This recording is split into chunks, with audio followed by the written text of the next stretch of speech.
Hi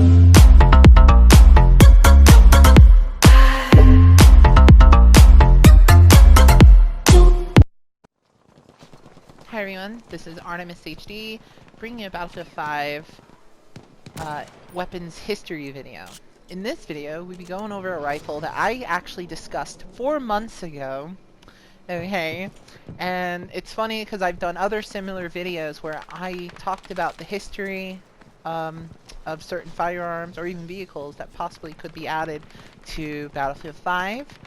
And so far my predictions have come true for the most part, though this firearm has been data mined and is not confirmed yet, though it's in the files.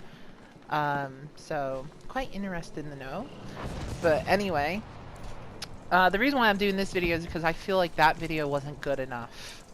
So let's all start with the beginning part. So the rifle right now I'm using is the M1 Garand, or M1 Grand rifle, whichever way you want to pronounce it. It was also known as the M130, okay, cal, because it shot a 30 cal type of caliber.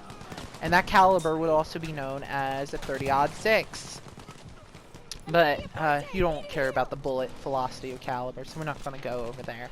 What we're going to go over is the designers. So John Garand was a Canadian-born, then later, when he was younger, immigrated with his parents to America. And he got work at Springfield Armory, where he was manufacturing and also designing firearms for the military. And during the mid-30s and early 30s, the United States military was looking to find a new type of firearm. Well, during that time, there was a show trial and also a type of contest for the military to adopt a new combat rifle for our armed services. And, you know, Thompson was involved, Browning and Colt was involved, there was a guy named Patterson that was involved, and Garand threw himself into the ring. And he came up with a firearm that would have a gas trap tappet system in it, and this would be the firearm that we would know in Battlefield 5 and in real life as the M1 Garand. I'm sorry, cannot speak. M1 Garand or Grand Rifle. I do apologize for that little blip there, but anyway, on with the show. So in 1936, the rifle was officially adopted and was going to be mass produced. So, you know, they were making the machine tools for it. They were, you know, finding the resources and the time and money to manufacture it. And they were already starting production on this rifle. Then let's throw in Johnson. Now, a brief history about Johnson. He was a captain in the United States Marine Corps Reserve, so he was a fellow Marine. Okay, he was one of Uncle Sam's misguided children. Okay, and the United States Army had a very competitive, you know, outlook on their fellow brothers in the Marine Corps. And actually, the U.S. Army actually got more better equipment during that time than the U.S. Marine Corps did. During the Battle of Guadalcanal, the Marine Corps were still using Springfields. But this is where I throw a curveball at you and tell you that 23 of M1941 Johnson rifles were issued to several Marines that privately purchased the rifle. But anyway, that's a little bit off topic. Let's go back to where I was talking about Johnson. So Johnson was also a Harvard grad. He was a lawyer. He also had a small firearm company off Rhode Island, Providence. That's outside of that area. And he had he also had family members that worked in the government, and he went to go put political pressure to get the rifle that he designed that was based on a short recoil system with a bolt mechanism that had 8 lock-in lugs, and the gas from the rounds would propel the bolt mechanism that had a spring to do a full bolt turn cycle, shorter than what the Garand's bolt did. That's pretty amazing, to tell you the truth. Also, it had a recoiled reciprocated barrel, given that that's why it's also recoiled, short recoil operated. Well, you know, because the barrel moved, the Army didn't like that. But I believe the rifle was slightly much lighter weight than the Garand's rifle was. So that was another perk about the Johnson rifle. It also featured a 10-round rotary magazine, and you can also top that off because it was to load the magazine, you had to use 2 5-round stripper clips from a Springfield. Also, if you shot 5 or 4 rounds out of it, you can actually top it off. Guess what? The Garand rifle, you could not. You had to empty out all 8 rounds of the M block mag to reload the gun. You could not top it off. So those are pros and cons that I will be getting into. And so Johnson, around 37, 38, was really campaigning to get this rifle adopted. Sadly, jobs were on the line politically and at Springfield Armory, and you know, they just adopted the rifle. They just adopted the Garand rifle. They were not going to throw millions or hundreds of thousands of dollars away of machine tools, manufacturing equipment, and an assembly line already made of pre-made Garand rifles. They were not going to do it. So that's why the U.S. military said no to it. But they did give Melvin Johnson a chance. And what they did is that they did a show trial too, a competition between Garand's and Johnson's rifle. And both had pros and cons to each rifle, and both were either equally the same or better over one another.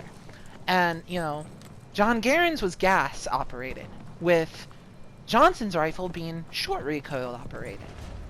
Both lock and lugs were different, okay? Johnson had more lock and lugs than Garand's rifle did, okay? What else? It was also, you know, again, gas operated from short recoil operated. Both were chambered for 30-06. Garand's rifle, though, had 8 rounds compared to Johnson's rifle having 10. Plus, Johnson's rifle was able to get topped off by loose rounds or extra 5 rounds if you shot 5 rounds out of it, compared to Garand's rifle, where you have to shoot all 8 to reload. And once you reload, the M-block magazines that were developed were originally developed during like the late 1800s, early, you know, very early 1900s of the 20th century. So, you know, that type of M-block mag design, even slightly was newer, was still basically older and was showing age. And that's why Melvin Johnson also designed the rifle, because the M-block magazine did have a very loud, iconic ping nose, apparently, that everybody loves.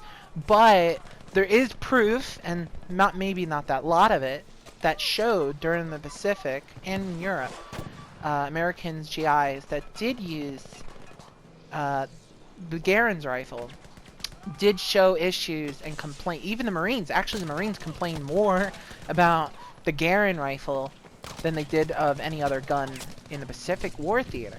And most that did get lucky enough to get the Johnson rifle loved that rifle. They actually thought it was way better than the Garand's rifle was, in so many ways.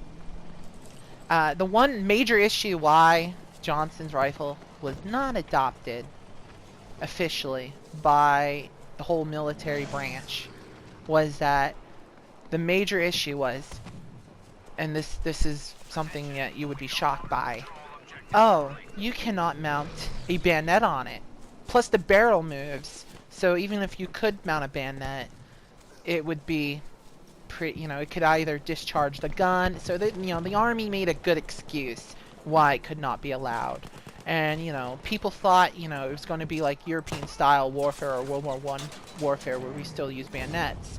And not that many battles for U.S. military forces during World War II really used bayonet charges that much. I mean, even in Vietnam, we had the M16. We had, guess what, bayonet lugs for it. So apparently we still had that mentality during that time also.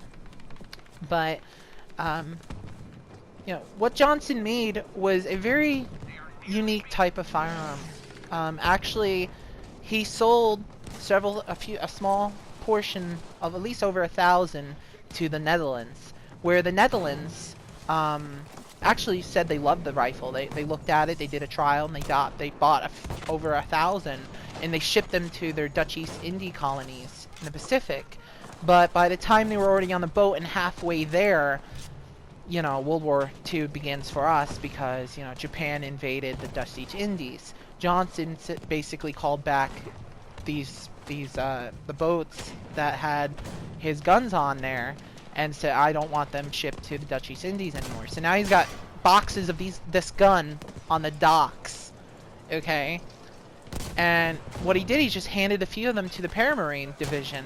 That was a type of special Marines that would jump out of aircraft, and they actually loved the gun because it was compact. And later he would have a sister of the rifle that would be a basically companion. That would be the M1941 Johnson light machine gun.